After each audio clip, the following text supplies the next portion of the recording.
been deducted from my earnings under the category, gift. It seemed that my employer had not only given me a gift but also used my own money to fund it. This was a surprise to me, as I had not agreed to have my pay reduced for the purpose of receiving a gift. I'm left wondering if my employer's actions are permissible, given that I had not consented to the use of my own money for the gift. Edit. To clarify, I understand that companies often offer discounts or perks to their employees, and sometimes these perks come with a cost. However, I'm still unclear about whether my employer's actions are within their rights. Update. I will be inquiring further about this matter and exploring my options. TLDR. My employer deducted $50 from my paycheck and used it to give me a gift card and jacket. My boyfriend and I had morning sex. It truly was the best thing I've ever experienced. It was so sensual and passionate, which is truly one of the best feelings in the world. He was so gentle with me, it was so nice. He's not always rough, but it's more times than not at tea.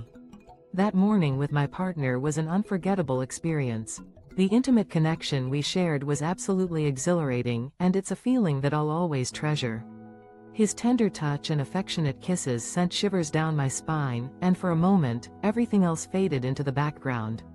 It's not often that he's gentle with me, but in that instant, it was a welcome change from the more intense encounters we've had in the past.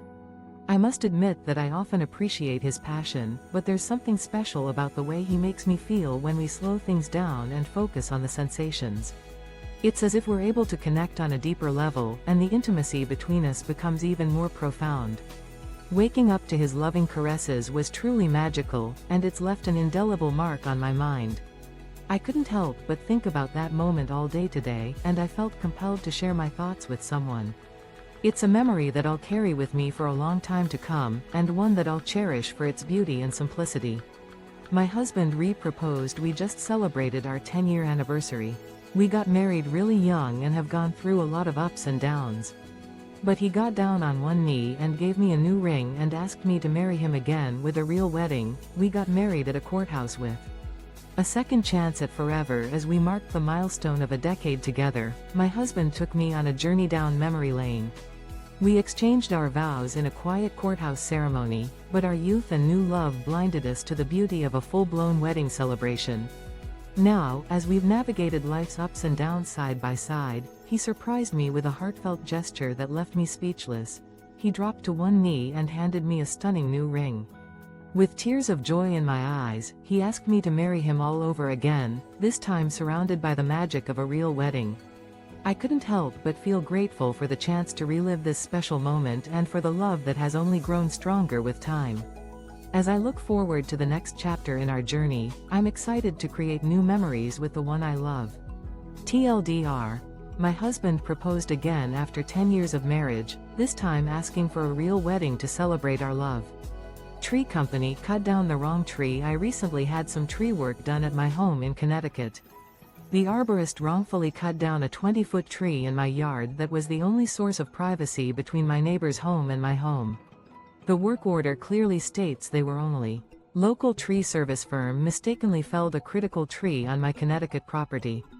In a recent tree maintenance project at my Connecticut residence, a professional arborist made an error in judgment and incorrectly removed a 20-foot tall tree that was the sole provider of seclusion between my property and that of my neighbor's home. The original work order explicitly stated the intention to trim the tree, not remove it. The company responsible for the mistake is now requesting full compensation for the completed job. However, as a gesture of goodwill, they are offering to plant an arborvitae in its place. This proposal does not satisfy my needs, and I require further guidance on possible courses of action to rectify the situation. TLDR. A local tree service firm mistakenly felled a tree on my Connecticut property, and now they are demanding full payment for the job with a plant replacement proposal that I find unacceptable. I'm allergic to my mill marked no advice cuz not sure what you could say. I went to the docs today as I've had a rash develop over the last 2 days. Turns out it's psoriasis, which I already have on my head, but it's branched out. I asked if it's common for it so spread, and he yes. A family allergy of a different kind. I'm at a loss for words, so I'll just share my situation. I paid a visit to my doctor today after experiencing a rash over the past 2 days. It's actually a flare-up of psoriasis that I've dealt with before, but this time it's spread to a new area. During our conversation, I asked if it's unusual for psoriasis to spread this quickly, and my doctor replied that stress is often a trigger for such a rapid expansion. I mentioned that my mother-in-law, Mill, had arrived for a visit 3 days prior, and he dryly observed, "That will do it, then." I couldn't help but laugh at the bluntness of his comment. TLDR, the doctor thinks my MIL's visit triggered my psoriasis flare-up. $159,000 medical bill. Was told it'd cost $150. I took myself to rehab a few months back because I needed help with recovery. I selected the place I went to because I was told it was in network and only $150 to go. I don't even think it was malicious, I think the person was just. A $159,000 medical bill surfaces a hefty surprise. Recently, I took a step towards recovery and attended a rehabilitation center. I chose this specific facility based on the information that it was part of my insurance network and would only charge $150. Unfortunately, it appears the information provided to me was inaccurate. I believe this was more a case of ignorance rather than malice, but I hope that's the case. I was misled during a high-pressure sales pitch that emphasized the need for immediate enrollment. This was a misleading statement that significantly impacted my financial situation. Do I have any legal means of addressing this situation, or will the responsibility solely fall on me for not being more cautious? Neighbor called the cops for me smoking on my back porch, and the cop came in my backyard yesterday. One of my neighbors called the police on me for smoking on my back porch. I have a medical card in the state of PA, so I had no worries, but the cop came right to my back porch. Incident involving police visit for smoking at home yesterday. One of my neighbors took it upon themselves to contact the authorities, citing concerns over my smoking on my back porch. As a resident of Pennsylvania, I hold a valid medical card, which I believed would exempt me from any potential issues.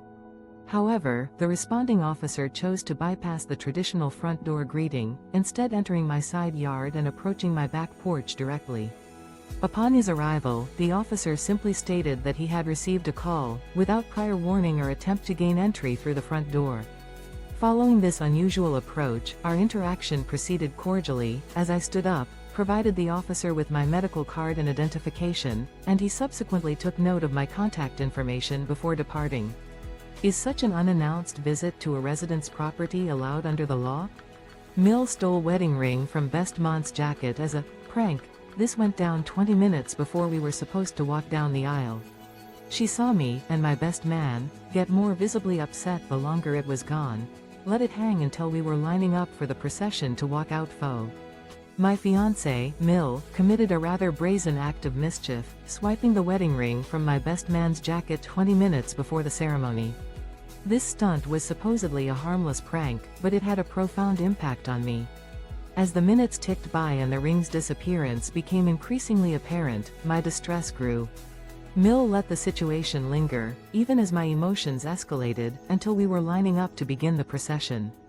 It wasn't until I was on the verge of tears that she finally disclosed the ring's whereabouts.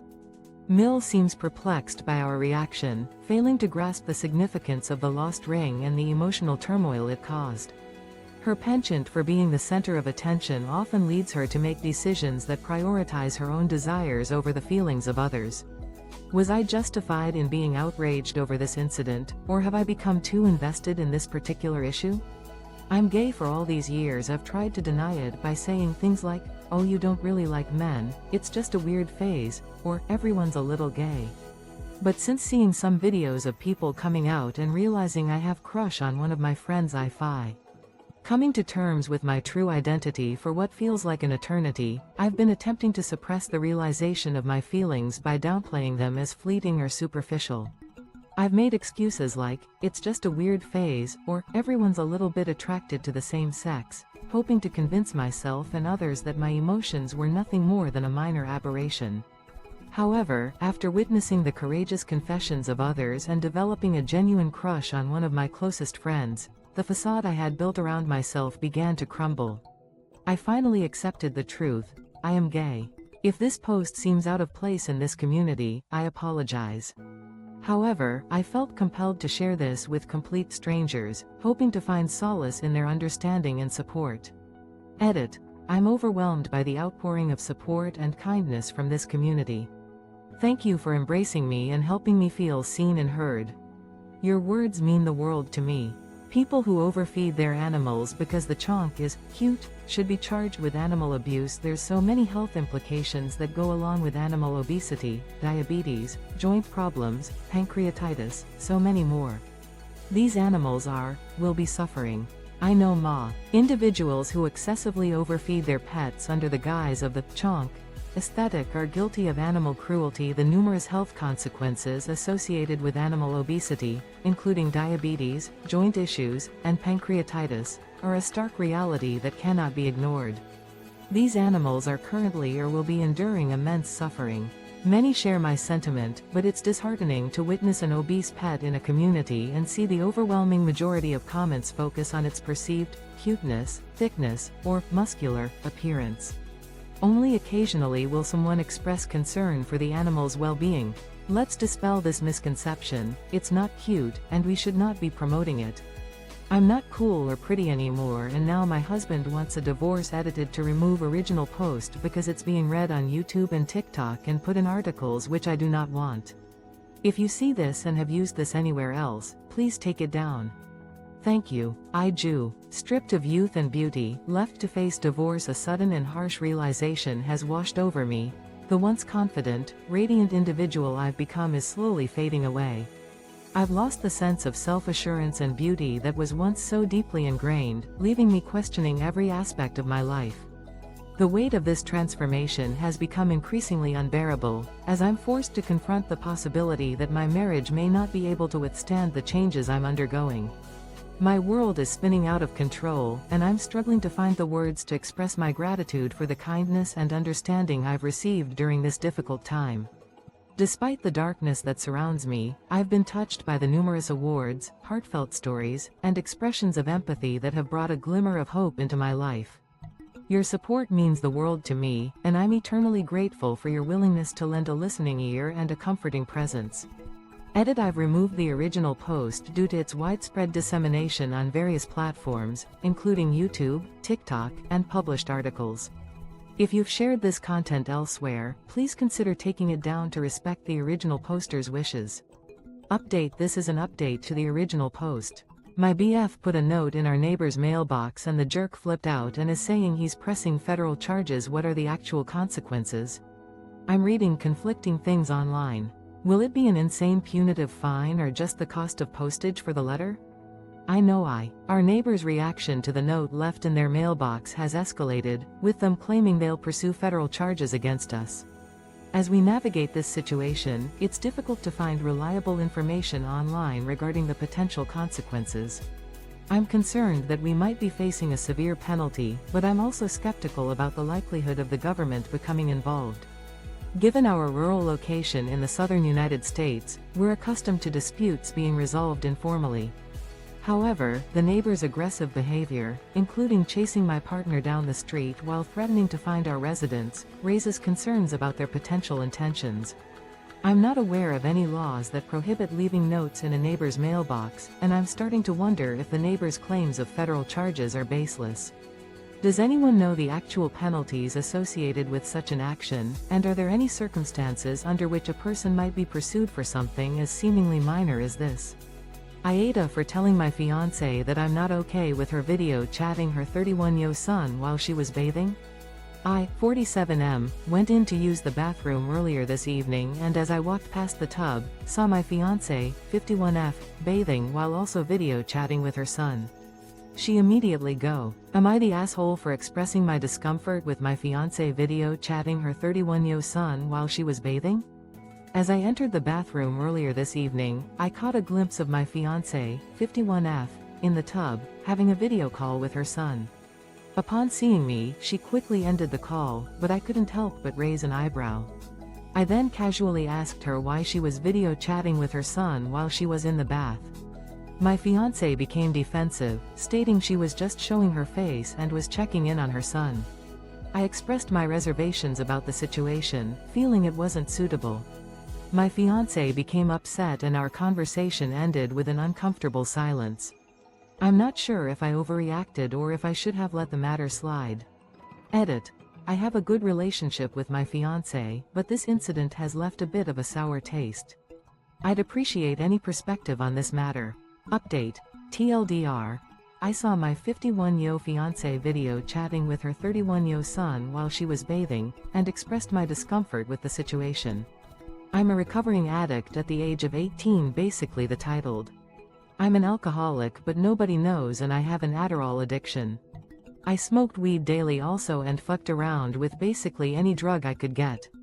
Nobody knows I'm in recovery and it's really hard. Drug and, at 18, I'm navigating the challenging journey of recovery from a long-standing addiction. My struggles involve both an unspoken battle with alcohol and a more overt dependence on prescription medication like Adderall.